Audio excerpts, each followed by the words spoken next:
In 1959, I read an article in Skin Diver magazine about surfing in Hawaii by Bev Morgan.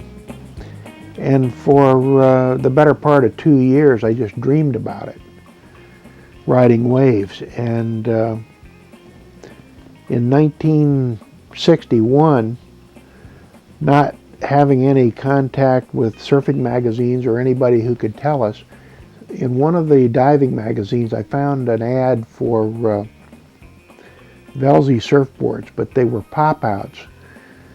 Dale Velzy had sold his name to somebody by the name of Bohemian Surf Properties in Costa Mesa. And we bought 3 boards, a 9-foot, a 10-foot, and an 11-foot, just, you know, to cover the bases. And about Christmas of 1961, they came in on the train here in Harrington. The big board, the 11-foot board, we sold to the town of Bethany Beach, to the beach patrol down there, as a rescue board. And they gobbled it up, and we were left with the 10-footer and the 9-footer, and that's how we got rolling. And then it wasn't long after that that we discovered that those were pop-outs, that we were paying about a third more for them than we could buy a custom board. We had contacted Hobie and made an arrangement with Hobie. About the same time, Pete Smith and Bob Holland were down in Virginia Beach, and Hobie was afraid that we might be too close to him, and he also owned the right to the Ole surfboard name. So initially we were selling Hobie surfboards with an Ole sticker on them, and in the advertising right off the bat in late 1962 and 1963 we were the Ole surfboard dealers back here.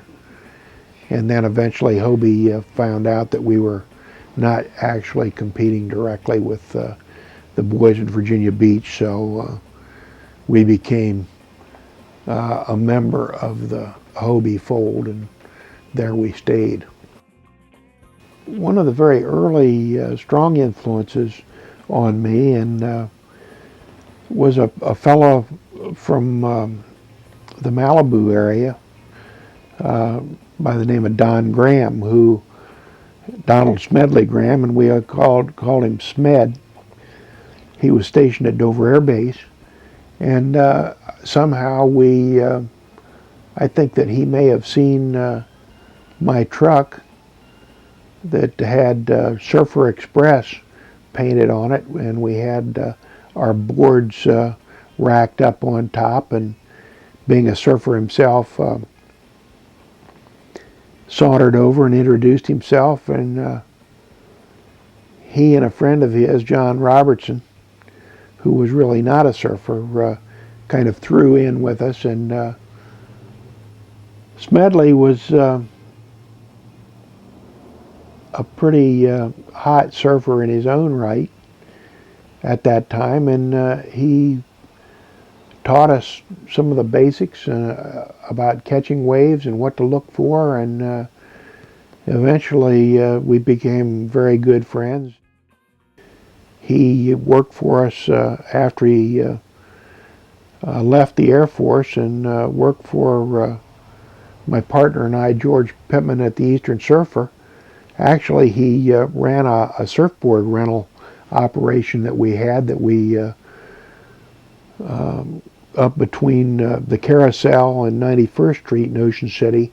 We leased that stretch of land up there, or the biggest part of it, with the blessing of the city fathers, and rented boards out of a school bus, which we stripped the seats out of, and Smedley was our rental agent up there, and it was a real good deal, and we rented them by the hour, and it introduced surfing and surfboards to a wide number of people who couldn't immediately afford to go out and plunk down the money for a board.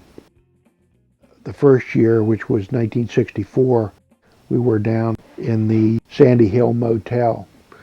That was at 18th Street in Ocean City, and we operated out of there. We started out looking at a place to open a surf shop down at the beach. And initially we looked at a property just south of the Delaware-Maryland line called the Beachbird Inn. And the Board of Health had closed the fellow down, and he was willing to sell the old bar and grill and about an acre of land for $10,000. And we looked at it and decided it was too far out. And we had Bob Layton, an entrepreneur down in Ocean City who had a small mall right there at 16th Street, build us a new building with ceilings high enough that we could rack up 10-foot plus boards down the walls. We surfed in New Jersey, and we went to Long Island, and somewhat more frequently we went down south to Virginia Beach, and then on down to Cape Hatteras, which was a natural beckoning point for surfers. Of course, no one knew exactly what to expect. We were not sophisticated enough to.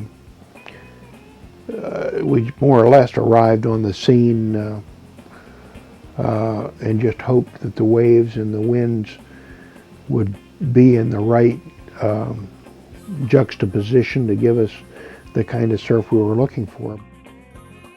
We met Jack Murphy when we went down to Florida, and Gary Proper was just a gremmy then, and he was just starting.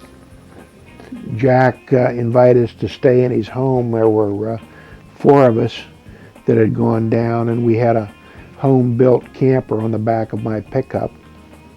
I don't think Murph the Surf was, his wife, was really too into having 4 grubby surfers stay in their home, but the alternative was that we wound up staying in Murphy's surf shop for a few days, and then we moved on. It wasn't a question of territorial localism. Everybody gathered round, and so that you had somebody else to surf with, and we were all brothers under the skin, sharing the same adventures and discoveries. We began surfing in March of 1962 during the beginning of that infamous storm. And I rode my first wave down at the old Coast Guard station south of Bethany.